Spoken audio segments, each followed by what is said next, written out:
Everybody, be quiet. You're on camera now, buddy.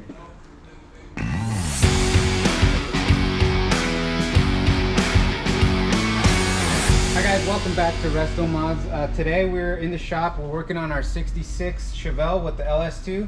We're gonna get started today on putting a new camshaft in here from Brian Tooley Racing. A couple of reasons we wanted to do that was obviously a little bit of power gain. We wanted to bump up, it's a stock LS2 internally, so we wanted to upgrade the camshaft, and while we're in there we'll upgrade the valve springs as well. Make sure you always do that if you're going to do a camshaft swap yourself. And of course we like a little rumpity in the idle, so that'll be an added plus. We didn't go too big with the cam, something mild, since we do have an automatic and power brakes that we wanted to retain. So here we have the parts that we're going to put in laid out. This is the camshaft from Brian Tooley Racing. You can see it's shipped nice. This is going to be an upgrade. There's a little bit difference in the lift, the lobe separation angle, and the duration on this cam. You can kind of see some of the specs there. Nothing too wild, but a definite upgrade above stock. So this should be good for the car. Also, we're going to upgrade the valve springs while we're in there. So we got those also from Brian Tooley Racing. And our push rods. That's something you always want to do when you change your camshaft. The push rod length changes sometimes, so you want to make sure you got that dialed. And of course, to make the job a little easier, we got some tools also from Brian Tooley Racing. So this will help keep your valves closed. When you're doing the valve spring swap, it kind of just screws into the spark plug hole and puts compressed air into the cylinder to keep the valves closed. And then this will help us with the valve seal installation. So we start by taking apart all the stuff in the front of the engine to gain access to the camshaft. That included a few brackets and the radiator on this car. Your car might be a little bit different. Once that's done, we're able to pull the old camshaft out. The new one I like to clean. Just make sure there's no residue from manufacturing or shipping. Give it a good wipe down, pre-lube it with some oil. Then we switched over to working on the valve spring. So the tool we mentioned earlier, you'll see the air hose connected, and that holds the valves closed while we swap the springs out.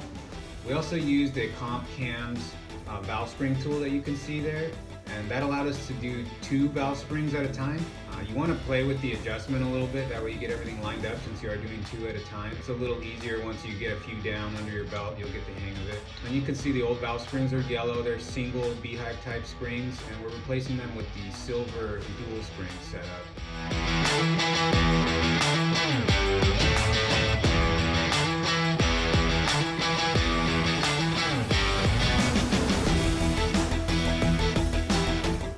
That's done, rocker shafts go back on. Check torque specs on everything. You can find that listed for all this LS stuff online, real accessible.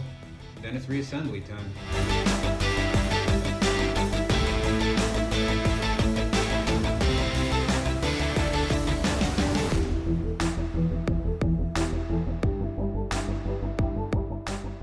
All right, guys, we have finished the 66 Chevelle camshaft install. As far as to quickly go over with us what we did to the engine and what we're about to do now. Long story short, we pulled the old cam out, put the new cam in. We set this thing up with all new valve springs as well. Just reassembled everything back to spec. So we're gonna fire it up now and listen to that lope, let the computer maybe learn a little bit, and go from there.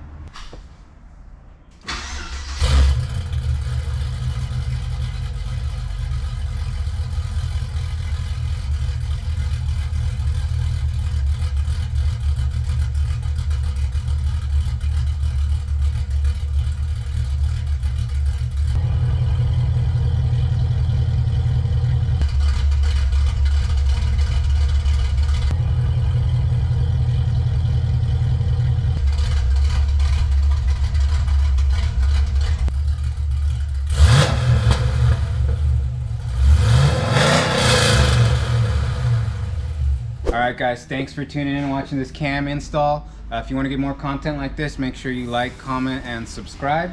And stay tuned for more upgrades on classic muscle cars.